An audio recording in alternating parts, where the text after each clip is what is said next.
Ayan. So, pagkatapos nyo i-feed si baby, it's either direct feeding sa nipple or breastfeeding or via cup naman ang feeding. So, dapat po ay si baby ay hindi agad ihiga. Kailangan nakaupo at nakatayo. So katulad ng ginagawa ko kay Gianna. Yan. So, dapat nakatayo para naman bumaba yung kinain. Lalo na kapag first time na mag-feed si baby. Yung pureed na i-feed nyo. So, gano'n. And then, lalo na pag pinainom siya ng milk or water. So, para bumaba yung kinain niya. So, may iwasan natin na ang ma-aspirate. So, huwag nyo siya agad hihiga. So, at least mga 30 minutes man lang. So, diretso burping na rin yung gano'n, yung ganito. So, makakompress na yung tummy niya habang pinakarga.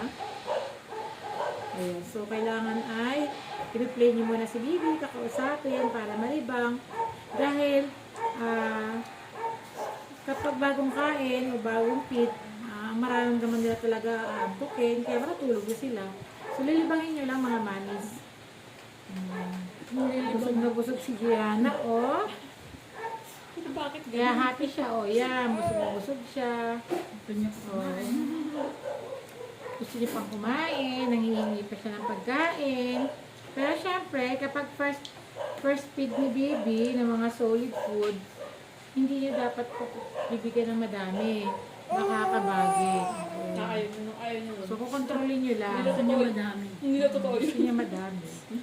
So, yan. Pwede rin i-barf. Lalo na, kapag siya ay umiiyak ka ba, pinapakain. So, umiiyak ang baby habang pinapakain kapag nabibitin. Normal lang sa kanila yon. Pwede siyang i-barf. Ganito. Yan. Huwag yung siyang isa-shake o isa-sayaw.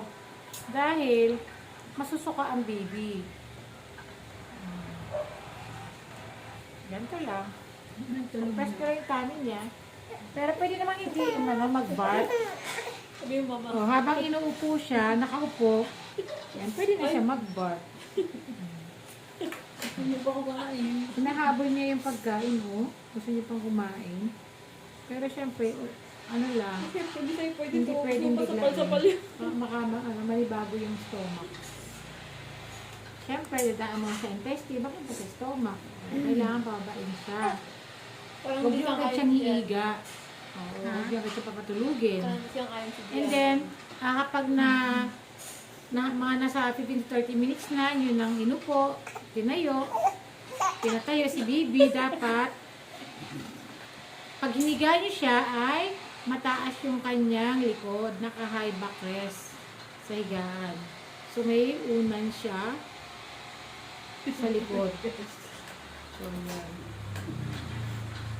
Pakita ko nga, asa yung ulan? May ulan ba malaki?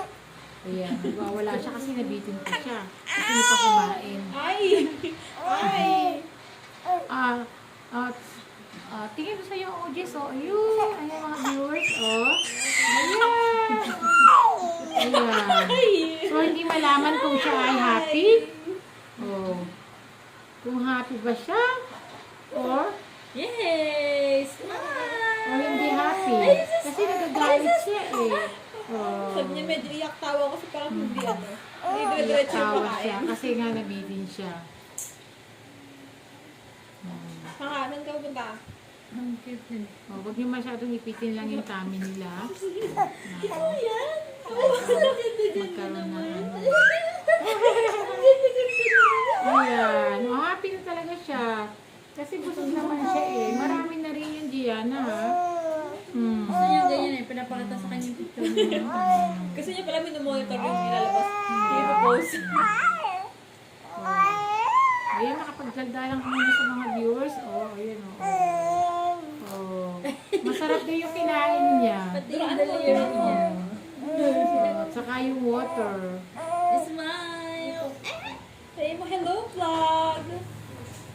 Hello, Philippines! And hello world! Hello mga kabibis! Hello mga kabibis!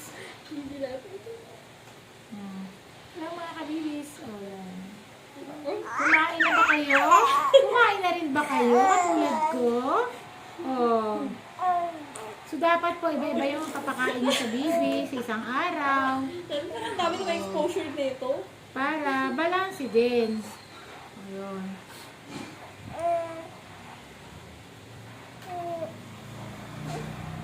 Pag iba-ibang pinapakain niyo, iba-ibang nutrients, marireceive niya. Paniinis yan paniinis. So, yung pampatulog pa din ay gatas. Gatas ng mami. Ang pampatulog niya ay gatas ng mami niya. Dahil breastfeeding siya madalas kapag matutulog na siya. Pero pag siya ay kumakain na, ayan, so, water. Baka akala niya ibang baby yan, no? Ewan ko. Nung kailan? Kagabi? Nung nagdakot Ayan, so hanggang dito na lang po. na baby. So, don't forget, Tapos ay stop ko. like Niya and ulit share sa ating mga subscriber, viewers, Hindi kasi baby ko sa mga pala. bagong viewers dyan, don't forget to subscribe para po updated kayo sa ating mga kain videos, lalo na rin kay Gianna. So marami pa po kami i-upload na posibleng makatulong ito sa inyo, lalo sa mga first time ma'am. Ayan. So, andito si Gianna para makatulong sa inyo. Bye! Hanggang sa muli!